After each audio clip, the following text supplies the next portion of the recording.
हम लोग last class में बच्चों ये क्वेश्चन आपको दिया था हमने और आपसे पूछा था कि एंगल ऑफ रिपोज की वैल्यू निकाल के लाइए, ठीक है ना।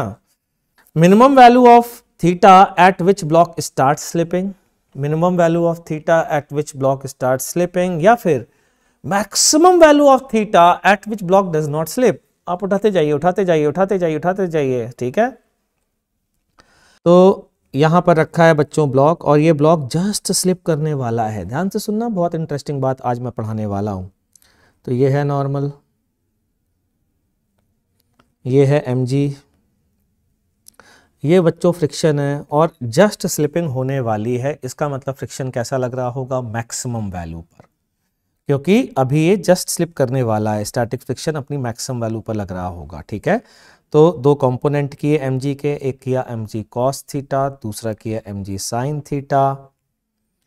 ये दो कंपोनेंट करने के बाद अब हमें वैल्यू आ जाएगी, n की वैल्यू आ जाएगी mg cos थीटा और म्यू n की वैल्यू आती है mg sin थीटा बच्चों, ठीक है। अच्छा, अब डिवाइड कर दें, n गायब हो जाएगा, ठीक है। तो tan थीटा की वैल्यू कितनी आ रही है बच्चों, म्यू थीटा बराबर tan इनवर्स म्यू, थीटा बराबर tan inverse mu. This angle is called angle of repose, this angle is called angle of repose. और पता है एंगल ऑफ रिपोज की इंजीनियर वाली डेफिनेशन क्या है? इंजीनियर क्या डेफिनेशन यूज करते हैं आपको पता है? बहुत ही शानदार डेफिनेशन यूज करते हैं इंजीनियर, बहुत ही मजेदार।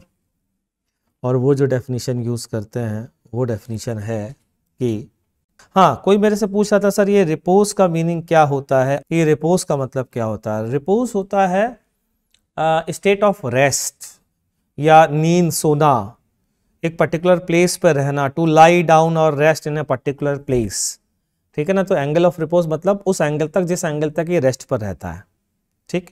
एयर ड्रैग वाले प्रॉब्लम बेटा जब प्रॉब्लम आएंगे ना, तो मेरा मानना है वो नए प्रॉब्लम नहीं है, बेसिक से करोगे तो वो आराम से हो जाएंगे। जरा रियल डेफिनेशन सुनिएगा एंगल ऑफ रिपोज की, बहुत मजा आने वाला है। और वो हो, इस पेन से नहीं लिखना है, it does not depend on mass of body,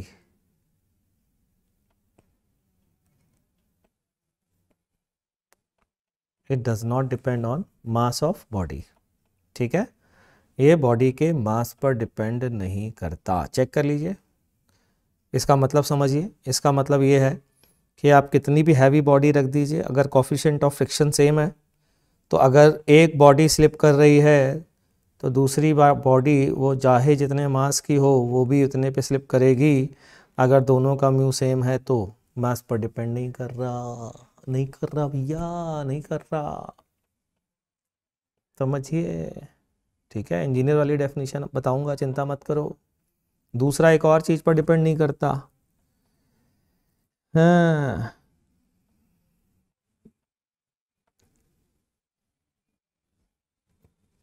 it does not depend on g effective, g effective पढ़ा चुका हूँ, जी इफेक्टिव पे भी डिपेंड नहीं करता है। Not equal to zero, zero वाली वैल्यू छोड़ दीजिए, उसके अलावा किसी पर डिपेंड नहीं करता। मतलब गुरुजी, मतलब ये कि अगर मान लीजिए ये किसी ने एंगल ऑफ रिपोज निकाल दिया थीटा बराबर tan इनवर्स म्यू, या किसी ने कहा कि गुरुजी हमने ये देखा कि ये ब्लॉक ये जो है इस 40 डिग्री एंगल पर स्लाइड कर रहा है, ठीक। हमने कहा अच्छी बात है, देखा आपने। अब उसके बाद लेकिन इसका एक्सीलरेशन हमने थोड़ा सा ज़्यादा कर दिया, हमने इसका एक्सीलरेशन कर दिया g/2। क्या अब ये 40 डिग्री पर स्लाइड करेगा? तो आंसर है यस। अगर ये पहले कर रहा था तो ये अभी भी करेगा। अगर ये g/2 एक्सीलरेशन पर पहले स्लिप कर रहा था तो ये अभी भी करेगा। रिपोज का मतलब होता है स्टेट ऑफ रेस्ट, पड़े रहना, नहीं कहते अबे तू तो पड़ा ही रहता है, ये रिपोज का मीनिंग होता है, ठीक है ना।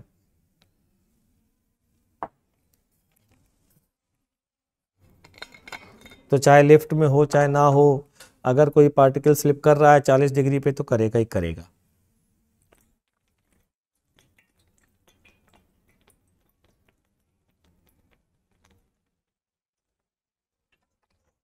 लेकिन एक बात का ध्यान रखना, it does not depend on, थोड़ा और बेहतर तरीके से लिख लो, it does not depend on magnitude of G effective, magnitude of G effective.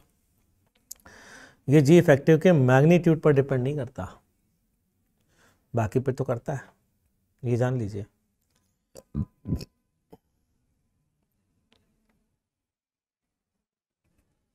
Direction पे करेगा भैया, अगर जी इफेक्टिव का डायरेक्शन ऐसा हो जाएगा तो भैया क्यों स्लाइड करेगा यार। मतलब एक ब्लॉक जो है वो फ्रिक्शनलेस सरफेस पे ऐसे रख दो, हॉरिजॉन्टल सरफेस पे स्लाइड करेगा क्या? नहीं करेगा ना, क्योंकि जी के परपेंडिकुलर सरफेस है, कोई कंपोनेंट आएगा ही नहीं स्लाइड कराने के लिए। तो मैग्नीट्यूड ऑफ जी इफेक्टिव की बात कर रहा हूँ, ठीक है। चलिए एक क्वेश्चन पूछता हूँ आपसे, ठीक है, अगली चीज़ है क्वेश्चन, देखते हैं कितने लोग कर पाते हैं। ये एक पैराबोलिक शेप का वायर है, पैराबोलिक शेप का एक वायर है। इसकी इक्वेशन दी गई है बच्चों, ये एक्स एक्सिस और ये वाई एक्सिस मानते हुए इसकी इक्वेशन दी गई है y = 2x²। एक वायर है इस तरीके के शेप का, ठीक। यहां पर एक बीड है, बीड समझते हैं आप? नहीं समझते हैं क्या? बीड का मतलब होता है धागे में मोती पिरोते हैं, बस इस बीड को उस वायर पर पिरो दिया है। ऐसा एक्चुअल में क्या होता है कि ये इसके अंदर एक होल होता है ऐसा, और उसमें से धागा वायर निकल गया, तो ये बीड है, ठीक। म्यू है coefficient of friction, coefficient of friction, friction between wire and Beed, ठीक। आपसे पूछा जा रहा है ये हाइट h अगर मैं बोलूं, find maximum height, find maximum height at which bead can be at rest on the wire। Challenging question है, देखते हैं कितने लोग कर पाएंगे। चैलेंजिंग क्वेश्चन,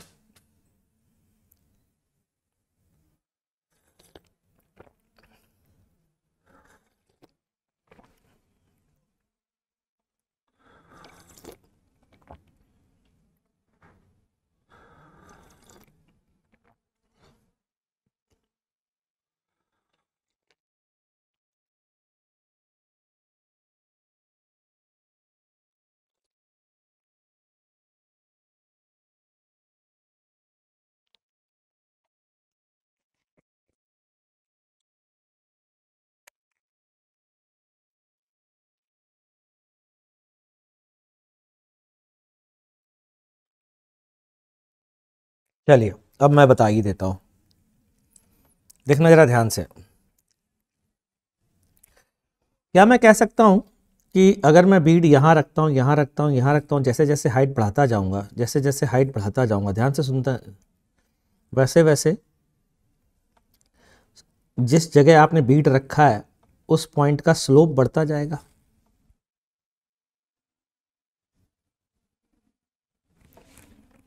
क्यों भाई? अगर बीड बिल्कुल यहां रखा तो ये स्लोप होगा, इस पॉइंट पर इसको स्लिप करना है। थोड़ा बीड आगे रखोगे तो आपको इस स्लोप पर स्लिप करना है, थोड़ा बीड और ऊपर रखोगे तो इस पॉइंट पर आपको स्लिप करना है। तो जैसे जैसे आप ऊपर ले जा रहे हो वैसे वैसे आपको ये नहीं लग रहा है कि स्लोप अरे यार एक बात बताओ, इंक्लाइन प्लेन पर किसी चीज को रखना है या ऐसी किसी चीज पर रखना है, जिसको रखा है उसको क्या पता कि इस समय वो इंक्लाइन प्लेन पर है या फिर एक स्ट्रेट प्लेन पर है? उसे क्या लेना देना, उसे तो उस पॉइंट के कॉन्टेक्ट पे टेंजेंट से मतलब है। तो जैसे जैसे आप ऊपर जाओगे वैसे वैसे स्लोप बढ़ता जाएगा। जब ये टेंजेंट का स्लोप बच्चा पार्टी एंगल ऑफ रिपोज के बराबर पहुंच जाएगा, जब ये tan थीटा म्यू के बराबर पहुंच जाएगा, वहां ये भाई साहब स्लिप कर जाएंगे। हमने यही तो पढ़ा है। तो tan थीटा होता क्या किसी भी स्लोप का ग्राफ का? dy बाई डी एक्स, और dy बाई डी एक्स जरा ऊपर वाले फंक्शन का निकालिए, कितना आएगा 4x, और ये किसके बराबर हो जाना चाहिए, म्यू के बराबर। तो x की वैल्यू क्या हो गई बच्चों, म्यू बाई 4, तो y की वैल्यू क्या हो गई बच्चों 2x square mu square by 16, that means mu square by 8 is the answer, जो कि एस के बाबू ने पहली बार में सही निकाला था। शाबाश एस के बाबू, बहुत बढ़िया बच्चा।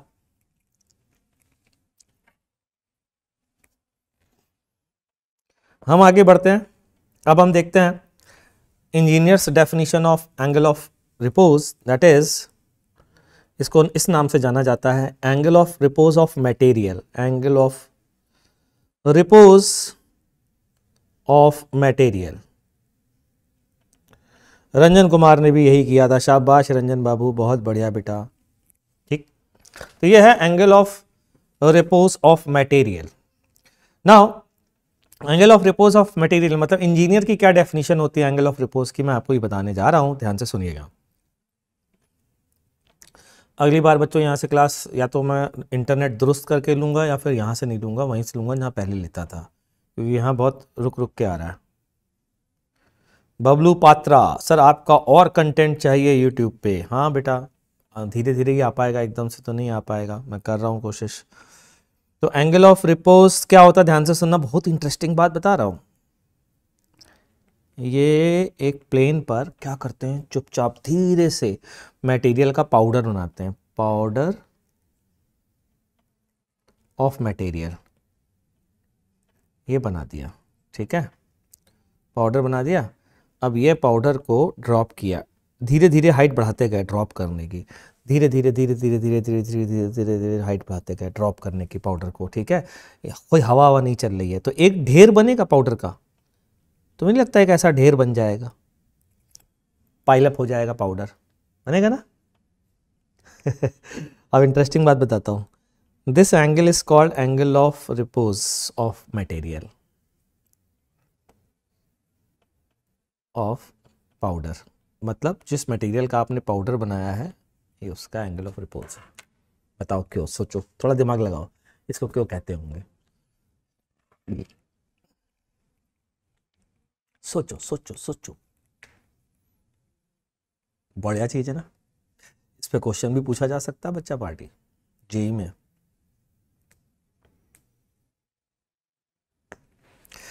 इसको एंगल ऑफ रिपोज क्यों कहा जाता है, सॉल्व क्या करेंगे, मतलब एंगल ऑफ रिपोज क्यों कहा जाता है, तनिष्क बाबू, तनिष्क नागर।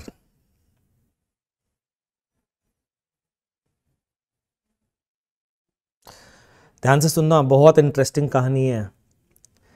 देखो जब आप पाउडर बना रहे होगे, गुरुजी एक बार रिपीट कर दें, बिल्कुल करते हैं बाबू, देखो, अरे शौर्य भार्गव क्या बात है, हिला के रख दिया। अगर आप किसी जगह पे पाउडर डाल करके ऐसे ढेर बनाते जा रहे हो, मतलब पाउडर का, तो एक ढेर बन जाता ना, तो थोड़ा सा फाइनाइट ढेर जब बन जाएगा तो उसका जो ये एंगल होगा, ये एंगल ऑफ रिपोज कहलाता है। हाँ, अगर पाउडर ज़्यादा डालेंगे तो इससे बड़ा एंगल रखना पड़ेगा। अगर बड़ा एंगल हुआ, अगर ये एंगल ऑफ रिपोज है तो इसके ऊपर आपने कोई भी पाउडर डाला, भड़बड़ भड़बड़ रोल ऑन कर देगा। और एंगल जब तक इससे छोटा था तब तक आप पाउडर अगर धीरे से डालोगे तो पाउडर वहीं रह जाएगा। क्यों? क्योंकि फ्रिक्शन ज़्यादा है, रेस्ट पे रहेगा। और थोड़ा जैसे ही एंगल ऑफ रिपोज पे पहुंचा वैसे आपने धीरे से पाउडर रखा तो वहीं रहेगा, हिलेगा नहीं। तो this angle is angle of repose, है ना, बढ़िया चीज। तो आपसे कई बार ऐसा पूछा जा सकता है कि अगर कोनिकल शेप में है बच्चों, अगर ये कोनिकल शेप में है तो पूछा जाता है कोन का कितना वॉल्यूम होगा, अगर हाइट दे दी जाए तो बता सकते हैं ना आप, तो वॉल्यूम ऑफ द पाउडर बता सकते हैं। ठीक, चलिए अब आप लोगों से मैं क्वेश्चन पूछता हूँ, देखते हैं, और उनके सोल्यूशन भी बताऊंगा, एक से एक शानदार question based on friction and मतलब फ्रिक्शन ही बेस्ड है। तो लिखें क्वेश्चन मेरे साथ साथ, डायग्राम बनाएं। ये है थीटा, ये हैं दो ब्लॉक, एक है M1, एक है M2। एक कॉफिशिएंट ऑफ फ्रिक्शन M1 और सरफेस के बीच का μ1 है,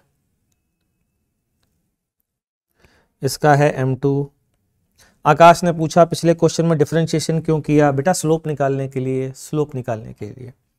तो m1 और सरफेस के नीचे वाला है μ1, m2 और सरफेस के नीचे वाला है μ2। तो क्वेश्चन सुनिएगा, find acceleration of both blocks and normal acceleration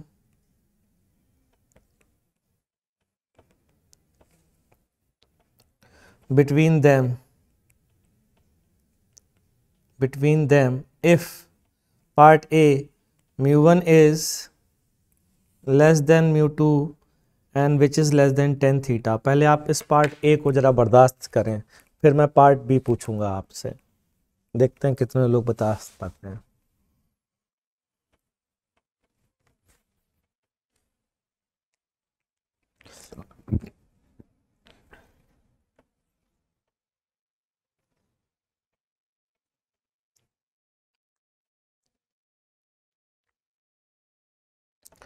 चलिए शुरू करें।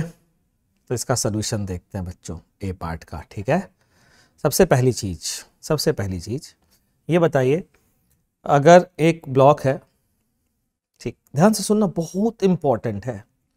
एंगल ऑफ रिपोज से रिलेटेड एक पहले चीज पढ़ा रहा हूं, वो ध्यान से सुनना, उसके बाद सलूशन बताऊंगा।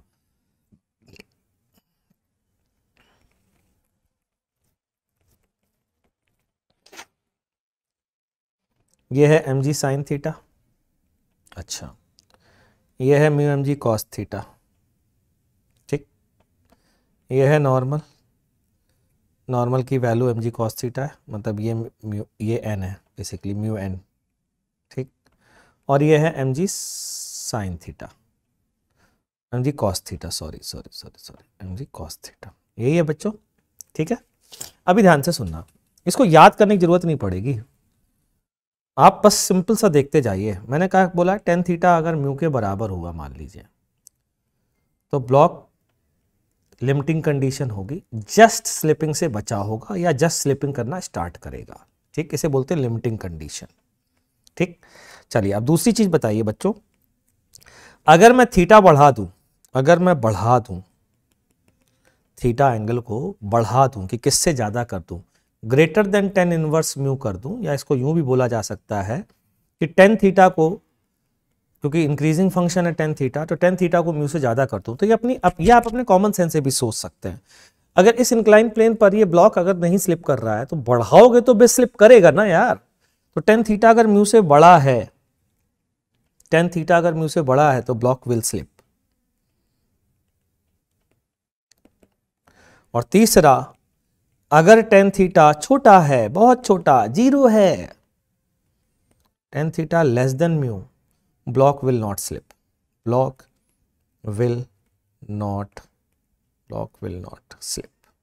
ब्लॉक स्लिप नहीं करेगा। ये पहले तो आप अपने दिमाग में बैठा के रख लें, ये बहुत इंपॉर्टेंट चीज है यार, ठीक।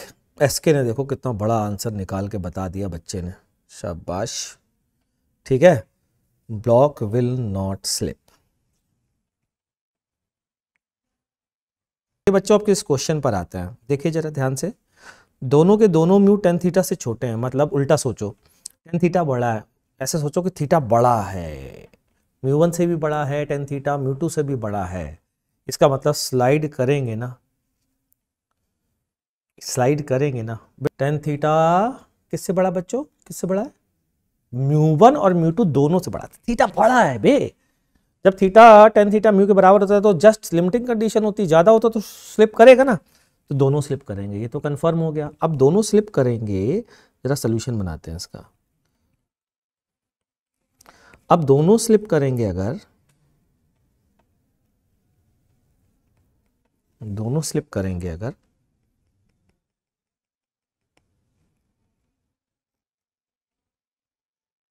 तो क्या होगा, ध्यान दीजिएगा जरा बच्चों। हाँ, यहां पर दोनों को सिस्टम ले लेते हैं पहले तो, क्योंकि दोनों स्लिप कर रहे हैं, कंफर्म है, ठीक है। हाँ, अब दोनों को सिस्टम ले लिया, दोनों को सिस्टम लेने के बाद मान लिया एक्सीलरेशन ए है, सर आपको कैसे पता कि दोनों को सिस्टम ले सकते हैं या नहीं ले सकते हैं? हाँ, ये हुई ना बात। बताइए हमें कैसे पता कि दोनों को सिस्टम ले सकते हैं कि नहीं ले सकते हैं? बोलिए बोलिए बोलिए बोलिए बोलिए।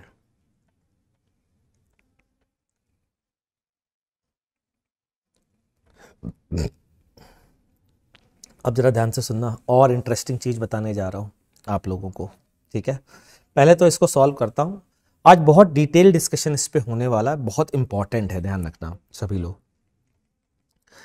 ये है M1, ये है M2, ठीक? अच्छा, इस पर फ्रिक्शन फोर्स लगेगा बच्चों, mu M1G cos theta mu plus mu M2G cos theta, ठीक है? और इन पर पूरा टोटल आगे लगेगा M1 plus M2G sin theta. कैसे पता चला दोनों साथ साथ चल रहे हैं? मैंने ये पूछा है भाई, मैं बताऊंगा, चिंता मत करो। अभी मान लिया, लेट अस अज्यूम दैट दोनों साथ साथ चल रहे हैं। पता है फिर क्या करूंगा? इनके बीच का बच्चों अगर नॉर्मल पॉजिटिव आ गया तो जो हमने माना है वो सही है, और अगर नॉर्मल नेगेटिव आ गया तो पता है क्या है?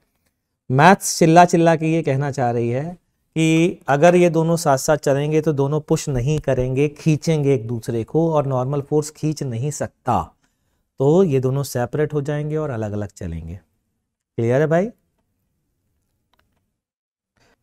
हाँ, मैंने दोनों का जो टोटल मास होगा वो क्या होगा बच्चों? M1 plus M2G connected together मैंने मान लिया है सानवी सिंह।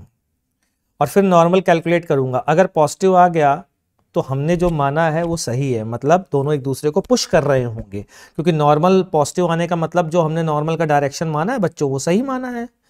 अगर नॉर्मल पॉजिटिव आया और नॉर्मल नेगेटिव आ गया तो मैथ्स क्या कहना चाह रहा है? मैथ्स ये कहना चाह रहा है कि अगर इसको साथ चलना है तो इसको पुल करना पड़ेगा पुश करने की जगह, क्योंकि एन निगेटिव आ रहा है और नॉर्मल कभी पुल नहीं कर सकता, तो इसका मतलब उस केस में दोनों सेपरेट चलेंगे। एक और मेथड बताऊंगा बाद में, फिलहाल तो अभी ये देख लीजिए। आज फिर मजा आने वाला है, मैं ऐसी ऐसी चीजें डिस्कस करूंगा जो आपको बहुत अच्छा मजा आएगा। क्या पता बेटा, नॉर्मल अगर मैंने पूछा है तो जीरो भी तो हो सकता है। तो एक्सेलेरेशन कितना हुआ? M1 plus M2G sine theta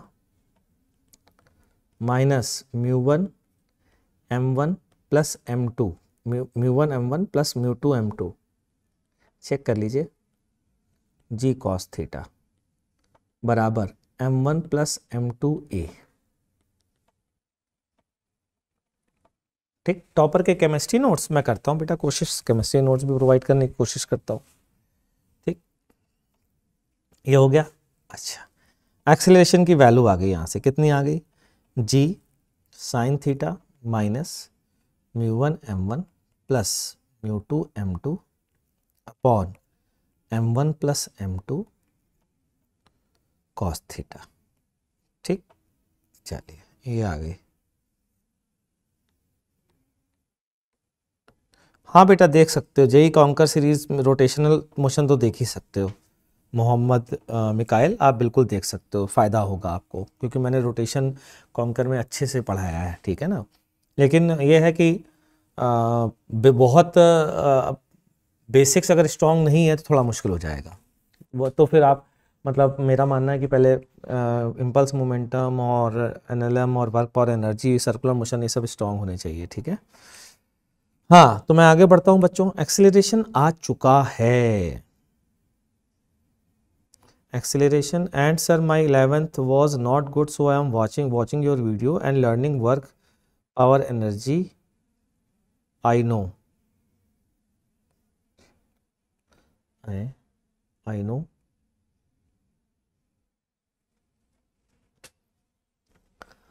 हाँ,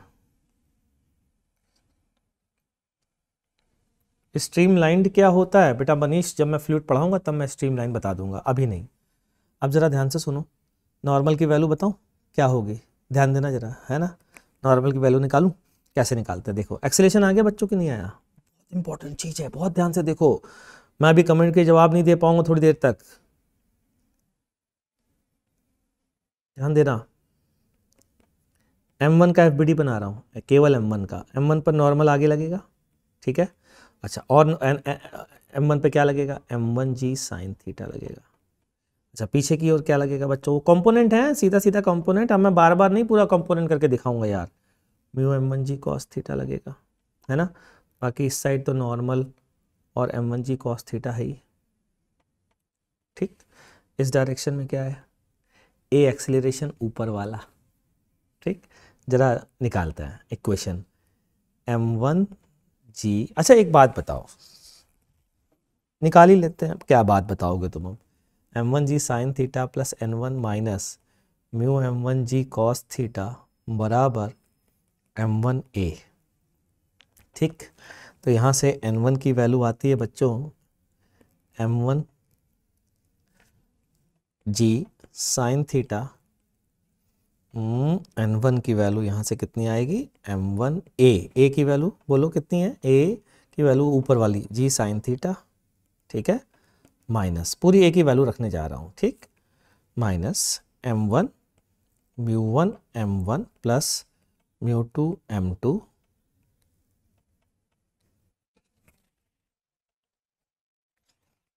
divided by m1 plus m2। देखो g को अंदर मल्टीप्लाई करो और m1 को भी अंदर मल्टीप्लाई करो तो g भी आएगा, cos थीटा भी आएगा। और ये वैल्यू मैंने क्या की है, ये अभी लिखी किसकी है, m1a की वैल्यू लिखी है, ये वैल्यू m1 का मल्टीप्लाई किया और g का मल्टीप्लाई किया। अब बाकी की चीज़ों को इस साइड ले आते हैं बच्चों, ये प्लस में आएगा, plus mu m1g cos theta, और वो आएगा माइनस में, माइनस m1g साइन थीटा, ठीक। ये हो गया कैंसिल, ठीक। आगे बढ़ते हैं, n1 की वैल्यू कितनी आई, m1 की वैल्यू आई m1g cos थीटा को ले लीजिए कॉमन, ठीक। अच्छा अब कितनी आ रही है, ये आ रही है म्यू माइनस म्यू1 m1, हाँ म्यू1 है ना, ये तो म्यू1 होगा ना, हाँ म्यू1 minus mu one m1 plus mu two m2। अब बड़ी इंटरेस्टिंग चीज़ आने वाली है, ध्यान रखना, हाँ ठीक है, ये आ गया। अच्छा अब n1 की वैल्यू देखो, इसको ऊपर ले जाओ, क्या लिखेंगे, mu one m1 plus mu one m2 minus mu one m1 minus mu two m2 divided by m1 plus m2 m1g cos theta. तो म्यू1 m1 कैंसिल हो गया, ठीक। अब मैं इसको यहाँ से उठा रहा हूँ बच्चों, उठा ले रहा हूँ, ये लीजिए साहब, उठाते हैं इसको, कॉपी कर लिया। अब मैं इसको पेज नेक्स्ट पेज पर पेस्ट कर देता हूँ। हाय हाय हाय क्या बात है। तो n1 की वैल्यू कितनी आ गई, ये देखो जरा यहाँ से, अभी बड़ा मज़ा आएगा एकदम से। Mu one minus mu two m1 m2 g cos theta upon m1 plus m2। अरे वाह, ये तो बहुत ही मज़ा होने वाला है, मस्त एकदम रापचिक टाइप होने वाला है यार ये तो। ज़रा देखो तो सही, म्यू1 माइनस म्यू2, अरे ये क्या हो गया, कि मतलब सर, अरे देखो तो सही क्वेश्चन में क्या दिया गया था, चेक करो, म्यू2 ग्रेटर देन म्यू1 है, म्यू2 ग्रेटर देन म्यू1 है, म्यू2 ग्रेटर देन म्यू1 है, हाँ देखो म्यू2 ग्रेटर देन म्यू1 है। And if mu two is greater than mu one तो नॉर्मल यहाँ पर n की वैल्यू n1 की वैल्यू निगेटिव आ रही है। अब ये क्या करें गुरुजी, यानी कि not possible, not possible. both block will move with different acceleration,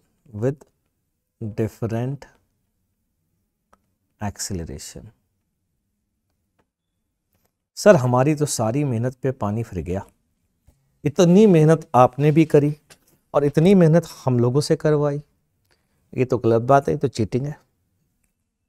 इतनी मेहनत करके हम सोल्यूशन पे पहुंचे हैं, और वो भी इस सोल्यूशन पे पहुंचे हैं गुरुजी कि दोनों साथ नहीं चलेंगे,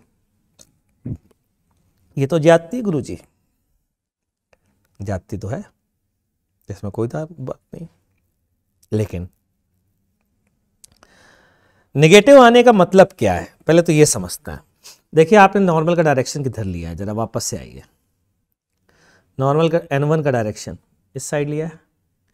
नेगेटिव का मतलब क्या है, यहाँ पर माइनस आना चाहिए। नेगेटिव का मतलब ये है कि अगर n1 नेगेटिव होगा तो इस इक्वेशन को सेटिस्फाई करेगा। अगर n1 नेगेटिव होगा तो ही इस इक्वेशन को सेटिस्फाई करेगा। मतलब n1 नेगेटिव होगा तो ही साथ साथ चलेंगे, मतलब n1 का डायरेक्शन ये होगा, तो ही तो यहाँ n1 नेगेटिव में आएगा, तो ही साथ साथ चलेंगे। इसका मतलब दोनों एक दूसरे को खींचेंगे तो ही साथ साथ चलेंगे। इसका मतलब अगर बीच में स्ट्रिंग होती गुरुदेव तो टेंशन उसमें आ सकता था, लेकिन नॉर्मल नहीं आ पाएगा, ये इसका मतलब है। डिफरेंट एक्सीलरेशन से चलेंगे दोनों के दोनों। अब डिफरेंट एक्सीलरेशन से चलेंगे सर, हमारे फिजिक्स के सर ही वो बोलते हैं कि स्ट्रीमलाइंड वो होता है जो चेंज होता है। अरे भाई साहब नहीं भाई, स्ट्रीमलाइंड जो होता है वो चेंज नहीं होता है, उसे स्ट्रीमलाइन कहते हैं बाबू। खैर हम तो आगे बढ़ते हैं, ठीक है, जरा ध्यान से सुनिएगा, मजा आने वाला है। तो क्या करें यार, इससे तो नुकसान हो गया। मैं कहा नुकसान नहीं हुआ, फायदा हुआ है भाई। कि कैसे, अभी दिखाता हूं फायदा कैसे हुआ। अब तुम्हें एक ऐसा मेथड बताता हूं जिसमें आपको ये सारा काम करने की जरूरत नहीं थी, आप देख के बता सकते थे, डिसाइड कर सकते थे कि आपको ये काम करना है कि नहीं करना है। कैसे बताया जाए, मजा आएगा कि नहीं, ध्यान से सुनना। तो सबसे पहले तो दोनों अलग अलग चलेंगे, पहले इस बात से आंसर निकाल लेते हैं, ठीक है। दोनों अलग अलग चलेंगे, ये लीजिए साहब, जब आंसर निकालेंगे ना उसमें ही इस बात का राज छुपा हुआ है जिस बारे में मैं बात कर रहा हूं। दोनों अलग अलग चलेंगे, दोनों अलग अलग चलेंगे क्योंकि नेगेटिव नॉर्मल पॉसिबल नहीं है, नॉर्मल खींच नहीं सकता। मतलब अगर कभी यहां पर नॉर्मल नेगेटिव आ जाए, जैसे तुमने कहा एक छत है, रूफ है, ठीक, ध्यान से सुनना, और रूफ में तुमने ये नॉर्मल नीचे लगा दिया, ये रूफ है, तुमने इसमें नॉर्मल नीचे लगा दिया और mg भी लग रहा है, ठीक, तुमने मान लिया सर लग रहा है गुरुजी, हमने मान लिया, तो क्या लिखोगे, n प्लस एम जी बराबर 0 लिखोगे भाई। तुम कहोगे रेस्ट पर है, n की वैल्यू क्या आएगी, माइनस एम जी आएगी। तो पता है मैथ्स आपसे क्या कहना चाह रहा है, गणित ये कहना चाह रही है कि भैया जब n इधर होगा तो इसे रोक सकते हो, वरना नहीं रोक सकते। मतलब छत में अगर ब्लॉक को रोकना है ना तो स्पाइडरमैन की तरह इसको चिपकना पड़ेगा, मतलब खींचना पड़ेगा ऊपर की ओर, जो टेंशन करती है। याद करो मैंने तुम्हें बताया था ना, एक दीवार में एक धागा लगा के प्रेस नहीं कर सकते, वैसे ही नॉर्मल लगा के किसी को खींच नहीं सकते जब तक आप स्पाइडरमैन नहीं है। तो ये ब्लॉक चिपका नहीं है, तो जैसे करोगे तो छूट जाएगा। तो नॉर्मल नेगेटिव आने का मतलब, अगर आप कहना चाह रहे हो ये नहीं छूटेगा तो नॉर्मल नेगेटिव है ना, मतलब खींचना पड़ेगा ना, जो कि पॉसिबल नहीं है, इसीलिए तो गिर जाता है। तो वैसे ही दोनों में बीच में नॉर्मल नेगेटिव आया, इसका मतलब है दोनों अलग अलग हो जाएंगे और नॉर्मल की वैल्यू क्या आ जाएगी बच्चों, 0 आ जाएगी, वो नेगेटिव वाली वैल्यू नहीं होगी, ठीक।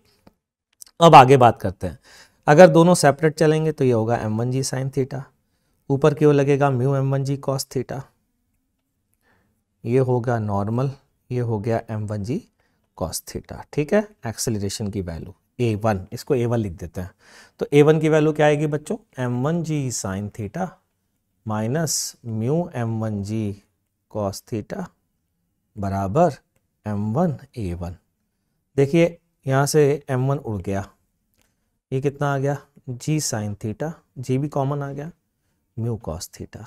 ये आ रहा है कि नहीं आ रहा, तो मज़ेदार बात आ गई, ये तो इंडिपेंडेंट ऑफ मास आ गया,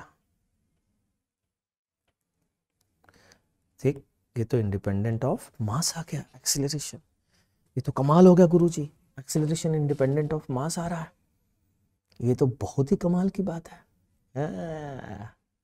अब सुनना, a2 तो निकल आया डायरेक्ट, a2 की वैल्यू बोलो, यहाँ पर 1 आ जाएगा, म्यू 1, a2 की वैल्यू आएगी g sine theta minus mu 2 cos theta. अब मैं आपको बताता हूँ नॉर्मल आप पहली बार में कैसे बता सकते थे कि दोनों अलग अलग चलेंगे। मान लीजिए आप एक रोड पे चल रहे हैं और ये है एक आदमी A और ये है एक आदमी B, ठीक, B के 4 हाथ नहीं है भाई, धोखे से बना दिया, ठीक, ये है B। अब B जो है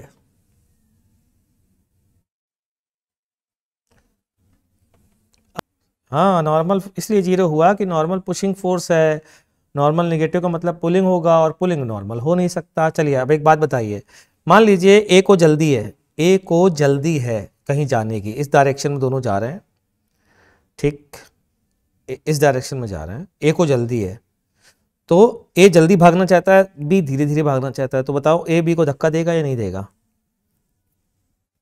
अभी फिलहाल इधर देखिएगा, ए बी को पुश करेगा, ए बी को पुश करेगा, ठीक है, कब करेगा? जब ए को जल्दी है और बी को जल्दी नहीं है।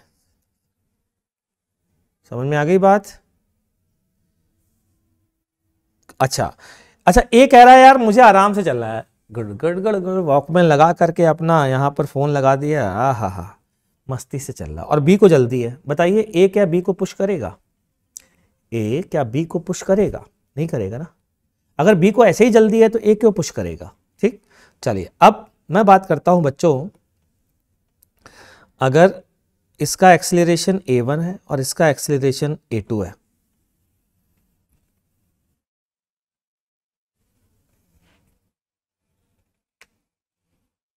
ठीक, अब मैं आपसे पूछ रहा हूं, बताइए ए बी को कब पुश करेगा? जब a1 ग्रेटर देन a2 होगा या a1 लेस देन a2 होगा? बताइए कब पुश करेगा, जल्दी बताइए।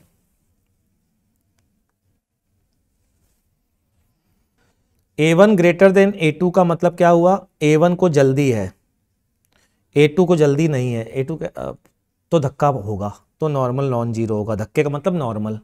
a1 लेस देन a2 है, तो दोनों को साथ साथ चलने के लिए क्या करना पड़ेगा? अच्छा मान लो तब साथ साथ चलना है, a1 a2 मतलब a1 धीरे चलना चाह रहा है, a2 तेज भागना चाह रहा है, तो बीच में रस्सी लगानी पड़ेगी ताकि पीछे वाला जो a है वो रगड़ता हुआ रोड पे चले बेचारा, क्योंकि वो तो धीरे धीरे चलना पड़ रहा है ना। तो इस केस में नॉर्मल जीरो आएगा अगर रस्सी नहीं बांधी तो, वरना नेगेटिव आएगा, मतलब टेंशन आएगा। क्लियर है? पक्का समझ में आया? तो अब देखो इतना सब करने की जरूरत नहीं थी आपको ए पार्ट के लिए। चेक करिए, एक्सीलरेशन की वैल्यू है बच्चों, एक्सीलरेशन की वैल्यू है, एक्सीलरेशन की वैल्यू है G sine theta minus mu cos theta, ठीक, जिसका म्यू ज़्यादा होगा उसका एक्सीलरेशन कम होगा क्योंकि माइनस साइन के साथ है। चेक करिए, ठीक। अच्छा अब हमारे क्वेश्चन में क्या गिवन है बच्चों? क्वेश्चन में गिवन है mu two greater than mu one है, mu two greater than mu one है। चेक कर लीजिए क्या mu two greater than mu one दिया कि नहीं दिया? अच्छा mu two greater than mu one है, that means A two less than A one है, that means A two less than A one है, that means A two less than A one है। पक्का? बस कहानी खत्म। A two less than A one का मतलब क्या है? A two less than A one का मतलब मैं ऊपर समझाता हूँ जरा आपको, या यहीं पर समझा देता हूँ। A two A one less than A one का मतलब समझिए, ये है m1, ठीक, इसका इंडिपेंडेंट एक्सीलरेशन है a1, इंडिपेंडेंट, अगर साथ साथ नहीं होते तो, ठीक, थोड़ा सा गैप रख दीजिए, थोड़ा सा इमेजिनरी गैप, ये है a2 और a2 लेस देन a1 आ रहा है। चेक करिए a2 लेस देन a1 आ रहा है, a2 धीरे चलना चाहता है, a2 आलसी है, a1 तेज चलना चाहता है। क्या इन दोनों के बीच में नॉर्मल होगा? क्या इन दोनों के बीच में नॉर्मल होगा? क्या नहीं होगा ना, नॉर्मल की वैल्यू जीरो होगी ना बच्चा पार्टी। तो ये आप देख के बता सकते थे, आपको इतना सब सॉल्व करने की जरूरत नहीं थी कि दोनों अलग अलग चलेंगे और अलग अलग चलेंगे तो उनका ये एक्सीलरेशन होगा। ठीक है भाई, क्लियर है ये बात? समझ में आ गई ये चीज? आगे बढ़ें? ठीक है चलिए आगे बढ़ता है। ठीक, चलिए बी पार्ट तो अभी पूछा ही नहीं है आपसे यार, बी पार्ट भी तो पूछने दीजिए मेरे को, कुछ आगे तो बढ़े। तो चलिए बी पार्ट पूछते हैं और देखते हैं आप लोग आंसर निकाल पाते हैं कि नहीं। ठीक है, now the B part of the question is, B part of the question is greater than mu one greater than mu two. बताइए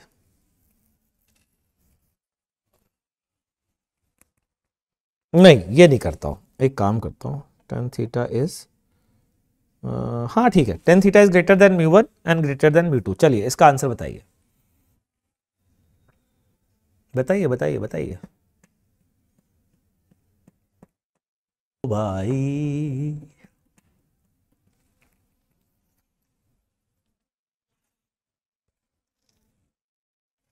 वेट कर रहा हूं आपका, फटाफट बताइए।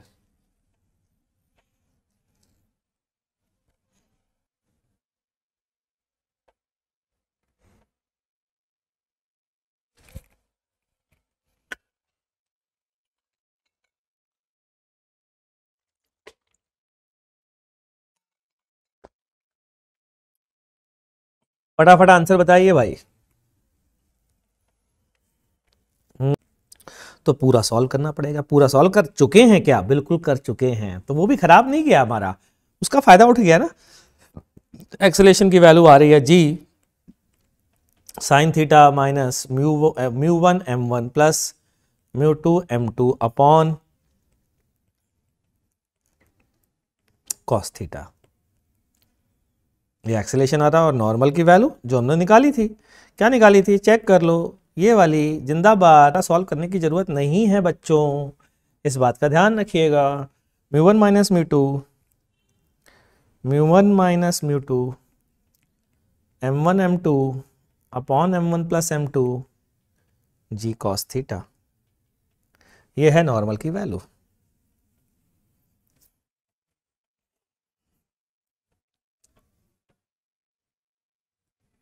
ठीक है, चलिए आगे बढ़ें। मज़ा आया आज, है ना। चलिए अगली चीज़ पढ़ने जा रहे हैं, एंगल ऑफ फ्रिक्शन। बहुत इंपॉर्टेंट चीज़ है यार, बहुत important cheese. Angle of friction क्या है? एंगल ऑफ अवॉइड करते हैं, जबकि ये बहुत इंपॉर्टेंट चीज़ है, धुआंधार शानदार मज़ा दिलाने वाली चीज़ है। What is angle of friction? पहले डेफिनेशन लिखवाता हूँ, ठीक है, उसके बाद फिर एंगल ऑफ फ्रिक्शन पे आते हैं। Angle of friction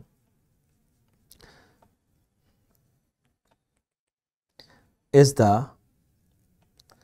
angle made by contact force। मत बोलो। angle of friction is the angle made by contact force from normal। और contact force क्या होता है मैं आपको बता चुका हूँ, दो बॉडीज के बीच में contact force लगता है, ठीक है, दो बॉडी के बीच में contact force लगता है, और वो कांटेक्ट फोर्स के दो कंपोनेंट होते हैं। जो नॉर्मल के अलोंग होता है उसे नॉर्मल कहते हैं, और जो टेंजेंट के अलोंग होता है उसे फ्रिक्शन कहते हैं। याद आया? ठीक है, तो अगर मैं इस ब्लॉक पर फोर्स लगा रहा हूं F, और ये ब्लॉक जो है वो चल नहीं रहा बच्चों, नहीं चल रहा है, तो क्यों नहीं चल रहा होगा? फ्रिक्शन लग रहा होगा गुरुजी, और क्यों नहीं लग रहा हो, चल रहा होगा, ठीक है। अच्छा, इधर क्या होगा? नॉर्मल। नॉर्मल क्या था याद करो, सारी बातें मैं क्लास में बता चुका हूँ। नॉर्मल जो है रिजल्टेंट कांटेक्ट फोर्स का नॉर्मल के लॉन्ग कंपोनेंट होता है, और टेंजेंट के लॉन्ग कंपोनेंट फ्रिक्शन कहलाता है। तो रिजल्टेंट कांटेक्ट फोर्स, क्योंकि ये सराउंडिंग तो एक ही है ना बच्चों, तो ये है रिजल्टेंट कांटेक्ट फोर्स, ठीक है। अगर इसको बना दिया तो इसको हटा दो, और ये एंगल कहलाता है बच्चों angle of friction. Lambda is angle of friction, angle of friction. Clear? ठीक, चलिए अच्छा बताइए, लिमिटिंग केस में लैम्डा की वैल्यू क्या होगी? Value of lambda in limiting case. Limiting case का मतलब जानते हैं ना, जस्ट चलने वाला है। चलिए बताइए क्या होगी।